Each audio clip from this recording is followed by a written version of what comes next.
Hi ఎవరిబడి, అందరికీ మరణాత, ప్రైజ్ ది లార్డ్ అండి. సో ఈ రోజు నుంచి మనం సాక్ష్యాలు మొదలు పెట్టబోతున్నామండి.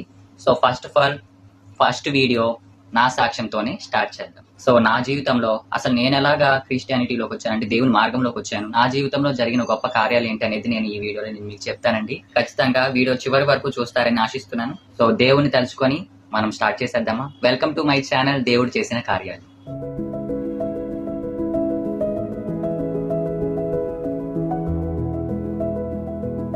దేవుడు ఎంత గొప్పవాడంటే, మన జీవితంలో మనం ఊహించలేని కార్యాలు ఎన్నో చేశాడండి, చేస్తాడు కూడా. అలాంటి కార్యాలే మా జీవితంలో ఎన్నో చేశాడు దేవుడు. నేను పుట్టక ముందు మా అమ్మా నాన్న ఏలూరు దగ్గరలో ఒక పల్లెటూరులో ఉండేవాళ్ళండి. ఆ పల్లెటూరు పేరు వీరమ్మకుంట. ఆ కాలంలో ఏంటంటే ఎక్కువ రోగాలకి మందులు ఉండేవి కాదు. పైగా అది పల్లెటూరు కాబట్టి ఎక్కువ చేతబడి చిల్లంగిలు చేస్తూ ఉండేవాళ్ళు. యాక్చువల్ గా నేను అడిగి తెలుసుకుంది ఏంటంటే, ఈ చేతబడి చేసేవాళ్ళు ఏంటంటే, వీళ్ళు పిశాచులకి ఆహారం పెట్టకపోతే ఆ పిశాచులు వచ్చి వీళ్ళని తినేస్తాయంట. అందుకోసం వీళ్ళు ఏం చేస్తారంటే, చేతబడి చేసేవాళ్ళు ఎవరైతే బలహీనంగా ఉంటారో లేదా ఎవరి మీద అయితే వీళ్ళకి పగుందో వాళ్ళ బొమ్మ పెట్టి వాళ్ళకి చేతబడి చేస్తారండి వీళ్ళు. అలాగే మా చిన్నకు కూడా చేతబడి చేశారండి. అది ఎలా చేశారంటే, మా చిన్నకు జుట్టు ఉంటుంది చూసారా, వెంట్రుకలు. సో ఆ వెంట్రుకలు తీసుకొని ఆయన చేతబడి చేశాడు. ఆయన చేసిన వాడు ఎవరో కాదండి, సో ఆయన కూడా మా రిలేటివే అవుతాడు. ఆడుకుంటూ ఉన్న పిల్ల దగ్గరికి వెళ్ళి ఆ జుట్టు తీసుకొని, లేదా ఆ యొక్క వస్త్రాలు ఉంటాయి కదా, అదే బట్టలు వేసుకున్న బట్టల పోగు ఆ పోగు కూడా తీసుకుంటారంట. తీసుకొని దాంతో చేతబడి చేస్తారంట. సో అలాగా ఆయన చేతబడి చేశాడు మా చిన్నకి. ఆ టైంలో ఏంటంటే సడన్ గా మా చిన్నకి జ్వరం వచ్చేసింది. బాగా జ్వరం వచ్చింది, పైగా వాంతులు, విరోచనాలు. పిల్ల ఎలాగైపోయిందంటే బాగా వీక్ అయిపోయింది. ఆ రోజులు గడుస్తూ ఉన్నాయి, కానీ డాక్టర్స్ దగ్గరికి తీసుకెళ్తున్నారు బానే. సో వాళ్ళ డాక్టర్స్ కూడా తెలియట్లేదు అసలు ఏ వ్యాధి వచ్చింది పిల్లకి అనేది డాక్టర్స్ కూడా తెలుసుకోలేకపోతున్నారు. సో అంత వీక్ అయిపోయింది, అంత బ్లాకిష్ గా అయిపోయింది అనమాట స్కిన్ కూడా. అంత దారుణ స్థితిలోకి వెళ్ళిపోయింది మా చిన్నక్క. అప్పుడు తనకి 1 సంవత్సరమో ఎంత అవుతుంది, 1.5-2 సంవత్సరాలు ఉంటాయేమో మేబీ. అమ్మా నాన్న నమ్ముకున్న అన్ని గుళ్ళకి తిప్పారండి, ఏ గుడి మిస్ కాలేదు. అన్ని గుళ్ళకి తిప్పినా కానీ ఎక్కడా మా చిన్నక్కకి బాగోలేదు. పైగా ఇంకా తన యొక్క స్థితి అనేది ఇంకా దిగజారిపోతుంది, ఆరోగ్య పరిస్థితి. నల్లగా అదో రకంగా ఏమి తినకుండా ఆఖరికి ఆ పిల్ల ఎంత చనిపోయే స్టేజ్ దాకా వెళ్ళిపోయిందంట. అప్పుడు మా అమ్మ నాన్న అన్యులన్నమాట. ఎక్కువ గుళ్ళకి మా అమ్మ తిరిగేది, అన్ని గుళ్ళకి తిరిగేది, ప్రతి వారం ఏదో ఒక పూజ చేస్తూ ఉండేది అనమాట. అంత భక్తురాలండి మా అమ్మ. కానీ ఏ దేవుడి దగ్గర తీసుకెళ్ళినా కానీ ఏ దేవుడు మా చిన్నక్కని రక్షించలేకపోయాడు. చివరికి చనిపోయే స్టేజ్ దాకా వెళ్ళిపోయింది మా చిన్నక్క. ఇంకా మా కుటుంబస్తులు కానీ మా బంధుమిత్రులు కానీ అందరూ ఏమీ చేయలేమని చేతులు ఎత్తేసిన సమయంలో ఆ ఊర్లో ఒక పాస్టర్ గారి గురించి తెలుసుకుంది మా నాయనమ్మ. సో ఇంకా మా నాయనమ్మ ఏం చేసిందంటే, మా అమ్మని తీసుకొని ఆ పిల్లని ఎత్తుకొని ఆ చర్చికి తీసుకొని వెళ్ళిందనమాట. మా నాన్న ఎక్కువ ఇంటికాడ కూడా ఉండేవాడు కాదు. అయితే మా నాయనమ్మ ఇంకా మా అమ్మని ఆ పిల్లని తీసుకొని చర్చికి వెళ్ళింది. అక్కడ పాస్టర్ గారు చూపించారనమాట. ఆ పిల్లని చూడంగానే ఆ పిల్ల సిచ్యువేషన్ ఏంటో పాస్టర్ గారికి అర్థమైపోయింది. ఆ కాలంలో పాస్టర్స్ ఎలా ఉండేవాళ్ళంటే, వాళ్ళు చెయ్యి పెట్టి ప్రార్థించారంటే మనకి ఎటువంటి బాధ అయినా సరే, వ్యాధి అయినా సరిపోయేది. అంత పరిశుద్ధాత్మతో నిండుకున్న వారే ఉండేవాళ్ళు. ఒక బ్యాగ్ తగిలించుకొని సైకిల్ తొక్కుంటూ సువార్త ప్రకటిస్తూ ఉండేవాళ్ళు. డబ్బుకి ఆశపడే వాళ్ళే కాదు, ఒక తెల్లటి అంగి వేసుకునేవాళ్ళు. అంత పవిత్రంగా పద్ధతిగా ఉండేవాళ్ళు అనమాట పాస్టర్లు. సో అలాగా ఆయన కూడా అంత పరిశుద్ధాత్మతో నిండుకున్న వాడే ఉండేవాడు, ఆ పాస్టర్ కూడా. అది కూడా బైబిల్ మిషన్ పాస్టర్ గారే ఆయన కూడా. సో అలాగా ఆయన దగ్గర తీసుకెళ్తే ఆయన చూసి, సరే అమ్మా, రేపు శుక్రవారం ఉపవాస ప్రార్థన మా మందిరంలో మీ బిడ్డ గురించి మా చర్చిలో చిన్నవారి దగ్గర నుంచి పెద్దవారి వరకు అందరూ మోకాళ్ళుని ప్రార్థన చేస్తాం. మీ పిల్లలో ఉన్న సాతాను శక్తులు వదిలిపోయేదాకా ప్రార్థన చేస్తామని చెప్పి వాళ్ళిద్దరిని రేపు రమ్మని చెప్పి, తర్వాత రోజు మా నాయనమ్మ మా అమ్మ పిల్లని తీసుకుని చర్చికి వెళ్ళారు. ఆ రోజు పిల్లల దగ్గర నుంచి పెద్దవారి వరకు అందరూ తెల్లటి వస్త్రాలు వేసుకొని ఒక దేవదూతలాగా మోకాళ్ళు ఉన్నారండి. ఇంకా పాస్టర్ గారు పాస్టర్ అమ్మ ఇద్దరు కూడా కింద మోకాళ్ళు దండేశారు, నుంచొని ప్రార్థన చేయట్లేదు. పాస్టర్ అమ్మ, పాస్టర్ గారు, సంఘస్థులు, పిల్లల దగ్గర నుంచి ముసలోళ్ళ వరకు కాలు నొప్పులు ఉన్నా సరే మోకాళ్ళు ఉన్నారు. ఇంకా స్టార్ట్ చేశారు ప్రార్థన. మా అక్కని చర్చిలో మా అమ్మ ఎత్తుకొని ఉంది, మా నాయనమ్మ పక్కనే ఉంది.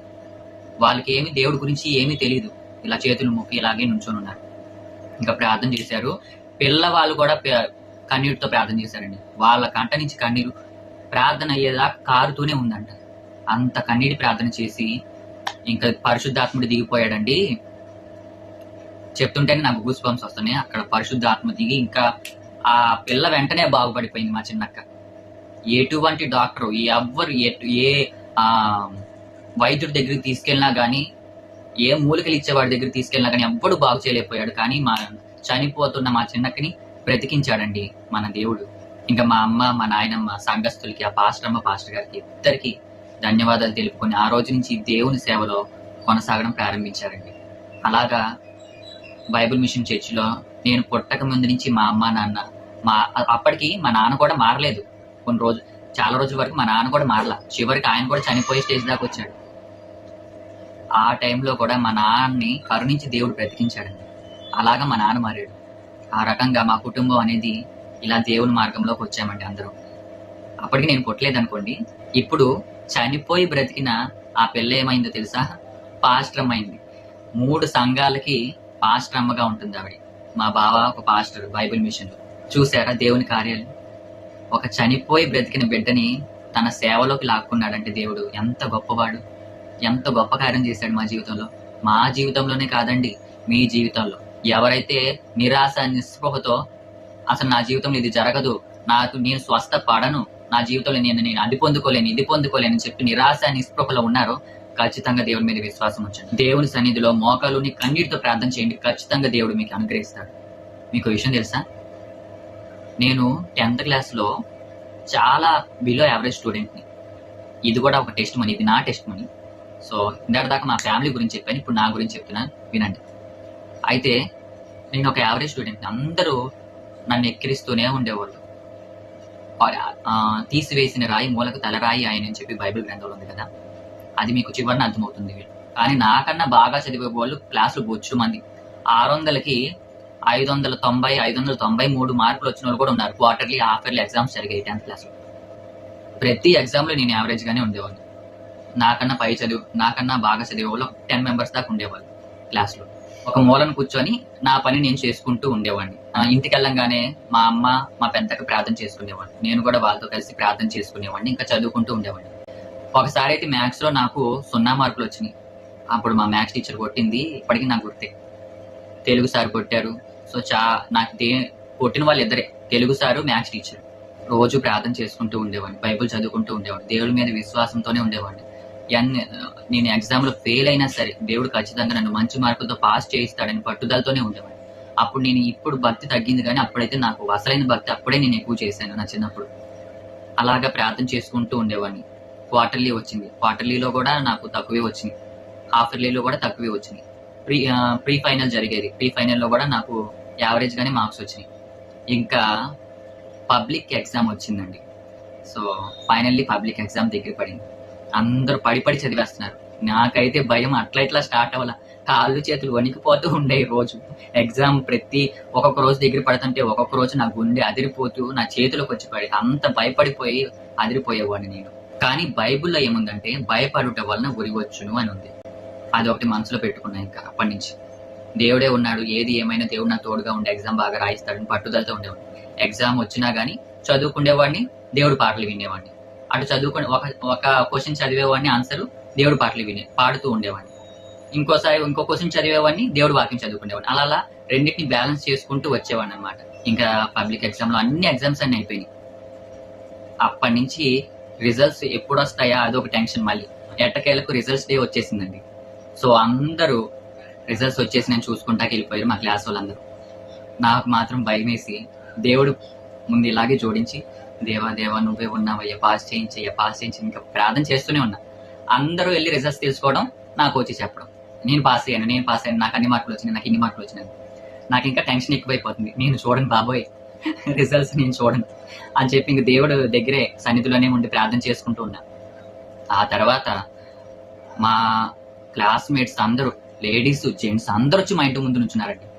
ఏంటబ్బా అసలు ఎప్పుడు రాంది వీళ్ళందరూ ఎంత గుంపుగా ఎందుకు వచ్చారు మా ఇంటికి అని చెప్పి బయటకు వచ్చాను. వస్తే వాళ్ళందరూ షేక్ హ్యాండ్ ఇస్తున్నారు, కంగ్రాచులేషన్స్ చెప్తున్నారు.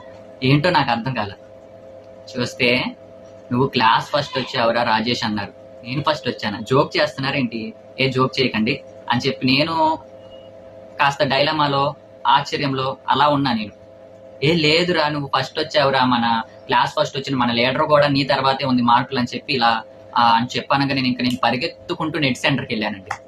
వెళ్ళి దేవుని తలుచుకొని మార్క్స్ చూస్తే నేనే ఫస్ట్. ఇక నా కళ్ళలో నీళ్లు తిరిగినాయండి. దేవా నువ్వు నా జీవితంలో ఎంత గొప్ప కార్యాలు చేసావయ్యా, ఇది కూడా నేను మర్చిపోలేనయ్యా నా జీవితంలో అని చెప్పి దేవుడికి స్తోత్రాలు చెల్లించుకున్నాను. అందరూ ఆమేన్ చెప్పండి, ఆమేన్ హల్లెలూయా. సో అలా దేవుడు నా జీవితంలో కార్యం చేశాడు. నేను వెంటనే ఇంకా మా ఫ్రెండ్స్ అందరూ స్కూల్కి తీసుకొని వెళ్ళిపోయారు, నన్ను చేయి పట్టుకొని లాక్కెళ్ళిపోయారు. నన్ను మ్యాథ్స్ టీచర్ కొట్టిందిగా, మ్యాథ్స్ లో నాకు ఎంత వచ్చినాయి తెలుసా? 100కి 97 మార్కులు వచ్చినాయి. అదొక ఆశ్చర్యం. మేడం కూడా, రాజేష్ అసలు నువ్వు భలే ఫస్ట్ వచ్చావు, అసలు నీకు అసలు లీడర్స్ ని అందరిని మించి నువ్వు ఫస్ట్ వచ్చావు, అసలు నాకు చాలా హ్యాపీగా ఉంది, అసలు అందరిలో నువ్వే కామ్ గా ఉండేవాడు అది ఇది అని చెప్పి మా మ్యాథ్స్ టీచర్ కూడా చాలా పొగిడేది నన్ను. ఆ తర్వాత తెలుగు సార్ కొట్టారు. తెలుగు సార్ కూడా కంగ్రాచులేషన్స్ నాన్న, మంచి మార్కులు వచ్చినాయి నీకు, 93 మార్కులు తెలుగులో. సో అలాగా ఎవరి చేత అయితే కొట్టించుకున్నాను వాళ్ళ చేత పొగిడించుకున్నాను. సో ఎలాగ తీసివేసిన రాయినయ్యానో అలాగే దేవుడు నన్ను మూలకి తలరాయిని చేశాడు. ఆ విధంగా దేవుడు నా జీవితంలో ఒక అద్భుత కార్యం చేశాడు. ఆ తర్వాత నుంచి చాలా అద్భుత కార్యాలు చేశాడు అనుకోండి, చెప్తే ఈ వీడియో సరిపోదు. సో దేవుడు ఇంకా నా జీవితంలో గొప్ప కార్యాలు చేయాలి, నన్ను ఇలాగే ముందుకు నడిపించాలని, దేవుళ్ళలో సన్నగిలకుండా దేవుళ్ళలో నిలకడగా ఇలాగే ముందుకు సాగాలని. నా గురించి కూడా మీరు ప్రేయర్ చేయండి, మీ గురించి కూడా నేను ప్రార్థన చేస్తూ ఉంటాను. సో ఇదండి ఇవాల్టి వీడియో. నా టెస్ట్ మనీ మీకు నచ్చిందని అనుకుంటున్నాను. నచ్చుతుందిలేండి. ఇలాగే మీ జీవితంలో కూడా దేవుడు గొప్ప కార్యాలు చేస్తాడండి. నిరీక్షణతో, పట్టుదలతో ఉండండి. ఈ వీడియో అండ్ నా టెస్ట్ మనీ మీకు నచ్చితే ఖచ్చితంగా లైక్ చేయండి, షేర్ చేయండి, సబ్స్క్రైబ్ చేసుకొని మీ ఫ్రెండ్స్ కూడా చెప్పండి. నెక్స్ట్ వీడియోలో మరొక సాక్ష్యంతో మీ ముందుకు వస్తానండి. ప్రైజ్ ది లార్డ్ అండి అందరికీ.